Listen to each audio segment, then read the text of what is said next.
बिस्मिल्लाहिर्रहमानिर्रहीम। आज हमने जो वीडियो बनाई है वो इस पर है कि ये जो हमारे इदारे हैं, जेडीसी हो गया या छिपा हो गया या ईदी हो गया, ये जो एम्बुलेंस सर्विस चलाते हैं, ये ज़कात, फ़ितरा और अतियात सारा जमा करने के बावजूद ये इतना भारी भरकम किराया क्यों वसूल करते हैं? इनको तो ये चीज़ें लेने के बाद फ्री में ये सर्विस चलानी चाहिए। हालांकि ये दावा भी करते हैं कि हम फ्री में ये सर्विस चलाते हैं। आज मैं आपको दिखाता हूँ कि ये मैंने कल इनसे बात की और इनसे पूछा कि मुझे बोर्ड ऑफिस से सिविल हॉस्पिटल जाना है तो एम्बुलेंस का किराया कितना होगा? मरीज़ को लेके जाना है, जिसको इमरजेंसी है, जिसको हार्ट अटैक आया है, उसको लेके जाना है मैंने, तो इसका कितना किराया आएगा? एम्बुलेंस वाले ने कहा कि 1000 रुपये किराया लगेगा। अब वो एम्बुलेंस के जिसको किसी मुखय्यर आदमी ने दिया है मुफ्त में, इनके कोई पैसे नहीं लगे, उसका जो पेट्रोल है या डीजल है वो भी ज़कात और सदकात और अतियात के पैसों से जा रहा है, और ड्राइवर की सैलरी भी ज़कात से जा रही है। उसके अलावा इन्होंने पूरे कराची के अंदर तमाम फुटपाथ पे और सरकारी ज़मीनों पे कब्जे कर रखे हैं। उनके कोई रेंट नहीं, हालांकि बिजली भी अक्सर जगहों पे इन्होंने कुंडे लगाए हुए हैं, उसका भी कोई बिल नहीं है। उसके बावजूद इनका इतना भारी भरकम किराया क्यों है? उसके बाद मैंने जब ये एंड्रेव या करीम ओबर वालों से पूछा कि भी आप लोग अगर मेरे मरीज को सिविल हॉस्पिटल लेके जाएंगे बोर्ड ऑफिस से तो आप कितना किराया लेंगे? तो उन्होंने जो मुझे किराया बताया वो ये आप अपनी स्क्रीन पे भी दे सकते हैं, 556 रुपये है। बोर्ड ऑफिस से सिविल जाने के लिए जो ओबर और एंड्रेव वाले ले रहे हैं वो है 556 रुपये, और जो ये ईदी वाले, छिपा वाले और जेडीसी वाले ले रहे हैं वो ले रहे हैं 1000। ज्यादा से ज्यादा कम कर लेंगे तो 800 से कम नहीं लेंगे भाई। वो उसकी गाड़ी के अंदर एसी भी चल रहा है, उसने कंपनी को भी पैसे देने हैं, उसने पेट्रोल भी डलवाना है, उसने ड्राइवर को सैलरी भी देनी, आपकी सारी चीजें फ्री हैं। उसके बावजूद इतना भारी पैसे ये लूट मार किस लिए मचाई हुई? कोई बंदा तो इनसे पूछे कि ये क्या है। बहरहाल अल्लाह ताला इनको हिदायत अता फरमाए। और हर जगह पे इनकी एम्बुलेंस खड़ी होती है वहां बड़े बड़े बोर्ड लगाए होते हैं कि ज़कात, सदकात, अतियात हमें दे। भी किस लिए दें आपको? तो मेरी आप तमाम सुनने वालों से गुजारिश है कि ये जो सदकात, अतियात हैं, ये बजाय इनको देने के आप अपने गरीब रिश्तेदारों को और मुस्तहकीन को दें।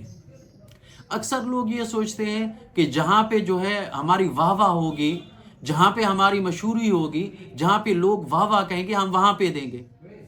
कल क़यामत के दिन एक मैं हदीस देख रहा था, कल क़यामत के दिन जहन्नम को भड़काया जाएगा। किस चीज़ से? जो लोग दिखावा करते हैं, जो लोग अल्लाह के रास्ते के अंदर खर्च करते हैं और दिखावे के लिए, अल्लाह की रज़ा मकसूद नहीं है, कल क़यामत के दिन इनसे और वो आलिम जिन्होंने इल्म सीखा दिखावे के लिए कि लोग मुझे आलिम कहें, मेरी इज्जत करें, और इसी तरह ये सदका करने वाले, अल्लाह के रास्ते में देने वाले, जिनकी नीयत ये थी कि लोग मुझे मालदार कहें, कल क़यामत के दिन इनसे जहन्नम को भड़काया जाएगा। ऐसा सख्त अज़ाब है। आपकी ज़कात अदा नहीं होगी। बहुत सारे लोग ऐसा करते हैं कि रोड के जाम करके रोड पे दस्तरखान लगाते हैं, वहां बड़े बड़े दस्तरखान लगा के वीडियो बना के सोशल मीडिया पे डाली जाती है, और उनके कंपनी के अंदर काम करने वाला एक मजदूर, उसके घर में इफ्तारी के लिए कुछ भी नहीं होता। क्या कभी आपने अपने मजदूर से पूछा कि भी आपने कपड़े लिए हैं? आपके बच्चों की ईद कैसे गुजरेगी? क्या उसके बच्चे नहीं हैं, सिर्फ आपके बच्चे हैं? आप अपनी वाह वाह के लिए सारी दुनिया को दिखा रहे हैं, लेकिन अपने एक गरीब मजदूर के लिए क्या किया आपने? जो आपके घर पे गार्ड है, चौकीदार है, उसको आपने ईदी दी, उसके पूछा कि आपके बच्चे ईद कैसे गुजारेंगे? तो मेरे भाई, सबसे बड़ी चीज़ इखलास इस चीज़ को कहते हैं कि अल्लाह के रास्ते में ऐसे दो कि दूसरे हाथ को भी पता ना चले। اور ہم واہ کے لیے کہ کبھی JDC میں جا کے ویڈیو بنوا رہے ہیں، کبھی وہاں کسی بڑے خیراتی ادارے میں جا کے واہ کرا رہے ہیں، بھئی اس واہ کی ضرورت نہیں ہے، کل قیامت کے دن یہ میری اور آپ کی پکڑ کا سبب بنے گا اگر ہم نے اس کے لیے کیا تھا۔